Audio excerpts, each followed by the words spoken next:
Howdy folks, I've decided it's time for another installment of my occasional series, The Ultimate El Presidente. I've got a new Blanc Vermouth to try today, which should be fun. And then we're gonna make a bunch of El Presidentes with some of the Weirdo rums that I've got. This video does not have a great plan going into it. We'll see what happens. Let's go.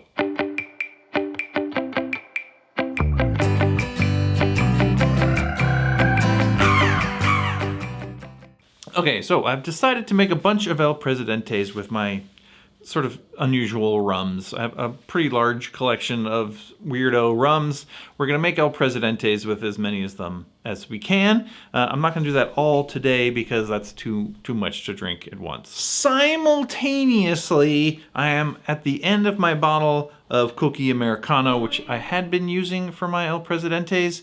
So I've got a new bottle of a new Blanco Vermouth that I've never tried before. We're gonna try that today, compare it in an El Presidente to the Americano, and we'll use the new one going forward because it's what I have. But I wanted to do a little baseline research, a little baseline testing first, okay? Thank you, I don't need your permission. Okay, so the new vermouth is a French vermouth that I am not familiar with at all. This is something new that I just saw on the shelf at my local wine place. It's called La Quintine, I guess. I don't speak French and I don't really know how to pronounce this. La Quintine, I guess. Vermouth Royale. It's from an area of France called Charente. Charente? I don't know. Anyway, I remember it being kind of expensive. It's about it's over $30 a bottle. Okay, so I don't know a ton about this vermouth, but I did go to their website, which isn't exactly a font of information, but I did notice that they are using Pinot de Charente in their vermouth along with wine. Now this vermouth comes from Charente, where Pinot de Charente comes from. And if you don't know what Pinot de Charente is, they take unfermented grape juice that before it's turned into wine, and sometimes they use the lightly fermented grape must, and they add to it cognac in about a 3-to-1 ratio, something like that, and you come up with basically an aperitif. I haven't drunk a ton of that, but it sounds delicious, and I'm thinking I'm gonna get some. But the point is, they're putting it into this vermouth, so it might be extra special and delicious. We're gonna find out. Now, on to the taste test. Let me pour some of these just so we can remind ourselves. This is the Cookie Americano. Now, the thing about Cookie Americano is that it is not a vermouth. It doesn't have wormwood in it. It is bittered with cinchona bark, but it's also not a quina. I don't think they call it that. I think Americano is its own category. But anyway, it's got this sort of savory bitterness to it. A lot of vermouths are, kind of sweet or herbal. This one's kind of like the savory, almost like a cinnamon taste to it. It's very good. I like it a lot, and it makes a good El Presidente. Now, let's move on to the new one. Now, I've been very self-conscious trying to pronounce La Quintine. I don't know how to pronounce it, so, don't give me any shit. They make a dry, a sweet, and this is the Blanc variety. Let's give it a taste. Okay, on the nose, very winey.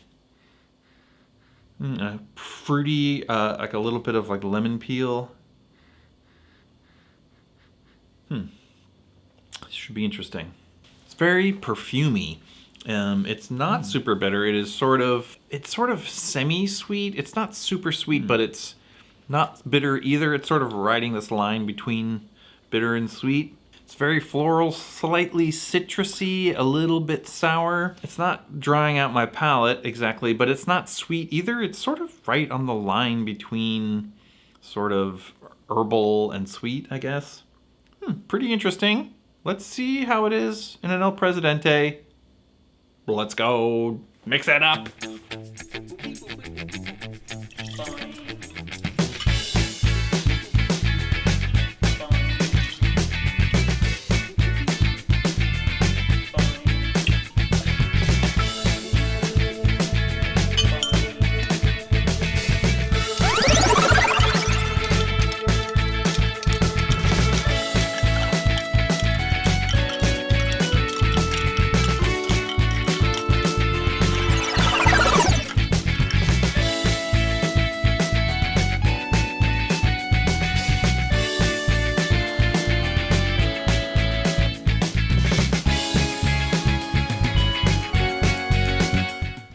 Whew, all right, we did it. We got a couple of El Presidentes made. Let's go ahead and try this one. I know this is gonna be good. Probitas, first of all, delicious. It always makes a good El Presidente, and Cookie Americano's been doing me right this whole bottle, so let's see what we think.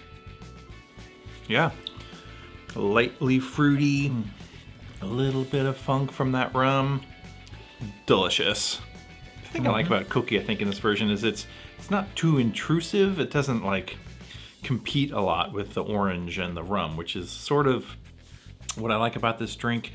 You know, it's slightly sweet, and the rum and the orange go well together. What I don't like about some vermouths is that they're too intrusive. They take up too much space in the flavor profile. But Cookie Americano, nice and mellow, that little slightly savory element. Chef's kiss. All right, let's move on and try our contender Vermouth Royale. We're gonna give it a shot here. Smells good. I get a little less of the rum in this one, and the orange is sort of spread out a little bit. Usually you get sort of an orange kick and that little bit of grenadine at the end. This is sort of spread those flavors out across more of the palate. I'm not getting a ton of that flowery perfuminess that I was getting from the vermouth when we drank it, so I was a little afraid it would be a little too much. But no, this is really good. It's giving a certain lightness, a certain sort of bright quality to it. It makes it a little less fruity somehow. I think it's like I said before, I think it's somehow spreading out the orange flavor a little bit, so it isn't quite as punchy of an orange, but more of a sort of gently brighter orange. I think that's delicious. So I feel good about moving forward, making a bunch of weirdo El Presidentes with this vermouth. I don't know which one I'll start with. You know what? Maybe I'll start with the Holmes Key that we did just last week. That's probably the wrong rum for an El Presidente. I'm not expecting these to be good, just to be clear. We're doing this for fun. All right, let's go.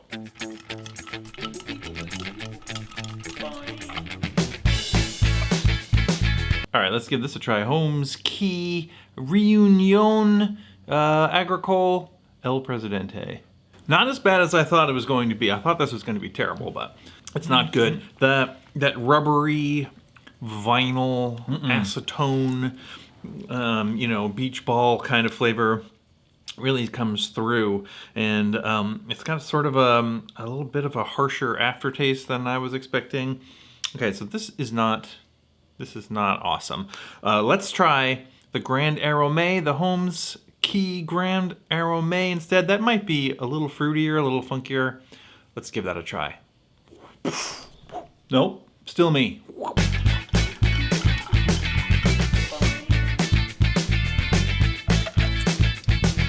All right, Holmes Key Reunion Grand Arome. This one did not have as much sort of that plastic character as the Agricole when I first tried it, but it's really accentuated in this. It is very rubbery, very sort of burnt tire a little bit. Yeah, the aftertaste, not to my liking in this drink. These are not good El Presidentes. Now, if you watched the last video about the Indian Ocean rums, you might think I was going to move on to the Mauritius right now, but I think I'm going to switch gears and try the Japanese Cor Cor from Okinawa. It's a little more of a savory one. That one has a chance of being good. Let's find out.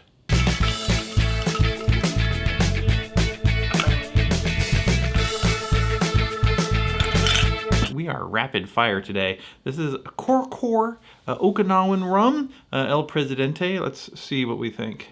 A little weird,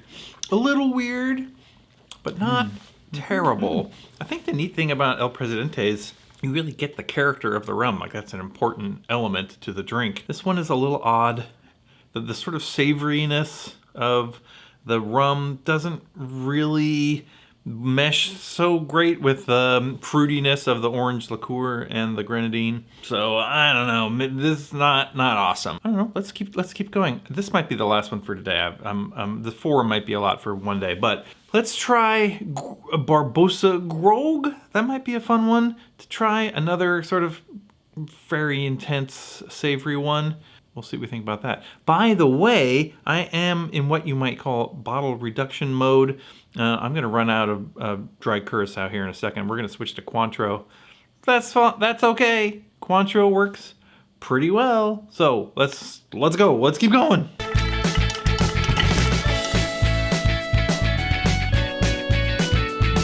All right, Barbosa Grogue, whatever, however you say it, from Cape Verde, El Presidente. Let's go.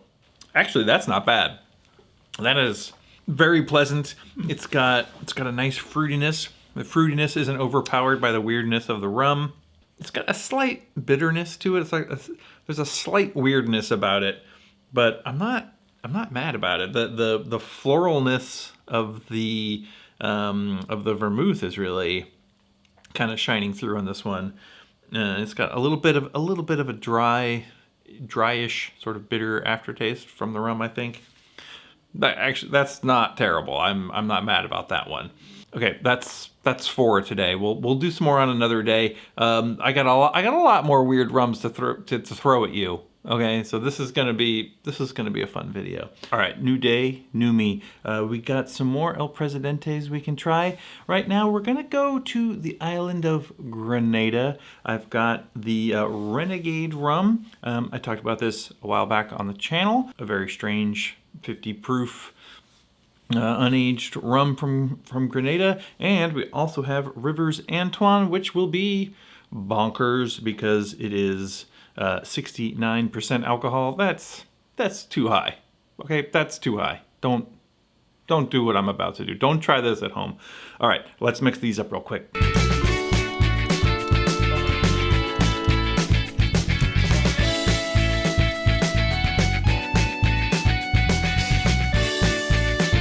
All right, let's check out Renegade. This is 50 proof. It's a very savory, intense olive-y kind of a rum. Let's give it a taste. I don't know if I'm just getting used to these, but that's not that bad. That's pretty good, actually. The sweetness of the orange and the grenadine is counteracting some of these, more strange flavors that you get from the rum itself. But the rum is lending some character to it. It's not what I typically expect from a El Presidente, but that's actually pretty good. And now, for the sake of completeness, this is my other Grenadian rum. We're gonna try Rivers Antoine. Like I said, this is 69%. This is gonna be too strong for this drink, but let's give it a taste. You know what? It is a little bit boozier than I was expecting, but the flavors aren't like smashing me in the face or like ruining this for me. That is a lot better than I expected. Grenada, you're doing great. I mean, this is 1.5 ounces of 69% alcohol, so this drink will knock you on your ass, and I am not going to finish it. I'll probably dump this out, but you know what? That is not terrible. If you're just gonna have one drink, you might try this. Although, in reality, probably what I would do is mix the Rivers Antoine in with something else if I wanted to just bump up the proof a little bit, but anyway, let's move on now to the island of Haiti because I've got a Clairin we can try. I've got Clairin Sonson. I got another rum from Haiti that is actually a blend. This is a Papalin Haiti 4-year. This is a blend of a bunch of different Clairins and some rum from the Port-au-Prince distillery. When La Maison Villiers were starting up their Clairin project, they got barrels from different distilleries. They brought them all together to the Port-au-Prince distillery and aged them all, and then they blended them together. And this is that bottle. I haven't talked about this on the channel yet, but maybe in a few weeks we'll do a rum talk on that. But for now, let's try these out in an El Presidente. That's why we're here. Let's go.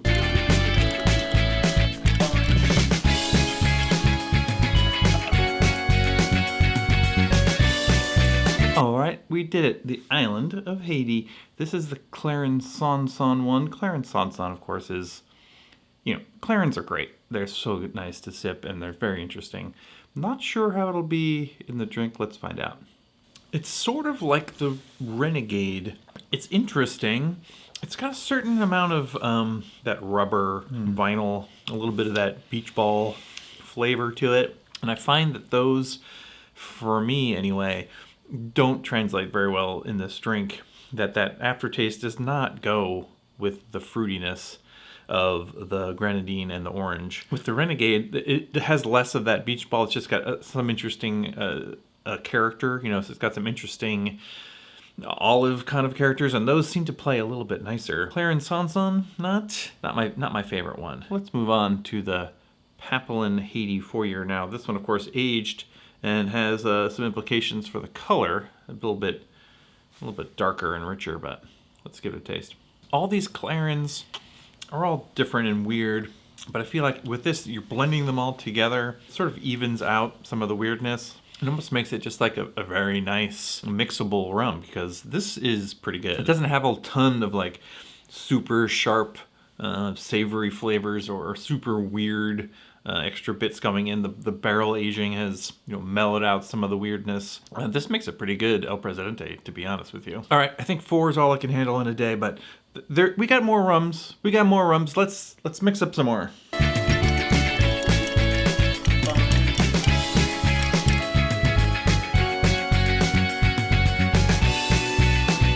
All right, new day, new me. We're gonna continue with this ridiculous exercise. Now, the next few rums are aged rums. We're gonna circle back and pick up that Mauritius from Transcontinental. It's a 3-year-old aged rum from Mauritius. Let's see how it does in the old El Presidente. That's lovely. That is almost the closest thing so far, maybe to a normal rum. This is a column stilled rum. I mean, aged 3 years. So, and I think when I mentioned this in my review from a couple weeks ago that you can watch if you want to, it's a pretty standard rum almost. It's nothing super outlandish. Pretty good. Maybe not worth $65, but it does make a very nice El Presidente. I got another fun aged rum, this time from Beenleigh Distillery in Australia. It is 5-year-old rum, 59% alcohol, so a little high on the alcohol, but let's give it a try, see how it does in the old El Presidente. A little hot, a little bit much in terms of the alcohol, but this would be great just to bump up the proof of something else. It has a lovely flavor to it. It's just a little bit higher proof than I really want in this drink. But I bet if we combine like the Mauritius and the Beenleigh together, that would make a pretty nice drink. I mean, come on. Okay, for the next 2 rums, I need to tell you just a little story. There's a fella on Instagram, he goes by The Files. He's a very nice fella and a loyal viewer. You might remember him because he suggested doing the banana bunch liqueur for the banana liqueur showdown, so you have him to thank for that. But what he's done just recently is send me some rum samples. So for our next 2 rums, we're gonna use these samples from The Files. We've got Grander 12-year. Now, Grander is a rum that comes from Panama, which I have never tried, but The Files assures me it makes a great El Presidente, so we're gonna try that. And he also sent a rum called Roulaison. He's from New Orleans, and this is a New Orleans distillery making rum. This happens to be a single barrel from them, 47%. Pot still, should be pretty good. Let's try that one out as well. Mix that shit up.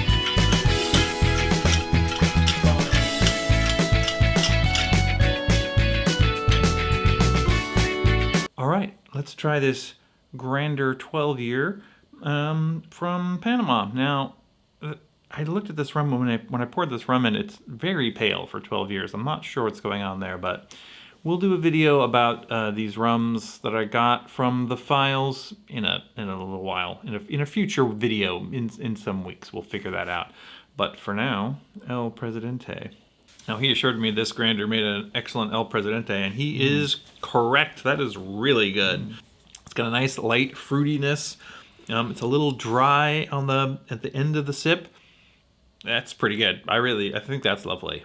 Mostly when I make an El Presidente, it'll be something, you know, lightly aged, a blend that's lightly aged probably, but, you know, a few extra years of aging is not been bad in these. Let's move on to Roulaison. It's from New Orleans, 47%. Again, I don't know a ton about this, but we'll dig into this in a future video. That's not bad either. The Roulaison has a certain butterscotch, kind of almost a nuttiness to it. This El Presidente has a almost like a sherry aftertaste. That's pretty fun, actually. I look forward to trying these rums and learning a bit more about them. All right, that was a pretty long video. So if you've stuck with me to the very end, I appreciate it so very much. I think we'll close it out on that note, but there is one last crazy El Presidente we should make. Not because I think it's good, but just because we have it and we might as well be complete, and that's Paranubes, which is almost certainly going to be very difficult to drink, but let's try it out. Here we go. Paranubes El Presidente. I mean, this can't be good, right? It's got a very strong smell, very much olives. You know what? That is not as bad as I thought. It is a little hot. It's very interesting. There's something about some of these ones that I enjoyed, like the Renegade and this Paranubes, that have a sort of savory quality to it, are actually playing pretty nicely with the fruit, you know? I thought this would be way overpowering and sort of crazy, and I was prepared to say don't use Paranubes, only use it in a tiny amount to accent your drink. That's probably still a good idea, but this actually is kind of fun. A lot of those savory notes are counteracted by the fruit flavors in the drink, but it kind of dries out at the end. Instead of having like a fruity aftertaste, it's got this sort of, you know, dry, savory aftertaste, but it's quite a journey. Now, I know a lot of people probably won't like this drink. I do enjoy very strange drinks, but maybe next time you make an El Presidente, consider putting in just something a little weird into it and see how you like it. Now, conclusions. I think overall, maybe my favorite El Presidente might have been the Renegade, which was also a very savory one. I think the Grander was really nice. Really an excellent El Presidente. I think the main lesson I've learned is that actually a savory rum in an El Presidente is pretty cool. Normally I would have said, you know, have a sort of basic baseline rum with a little funk in it. But a little savory might be the way to go. All right, again, thanks for sticking with me to the end of this silly video. Hopefully it was entertaining and or informative. Let me know what you think down in the comments. In the meantime, thanks for watching. We will see you next time.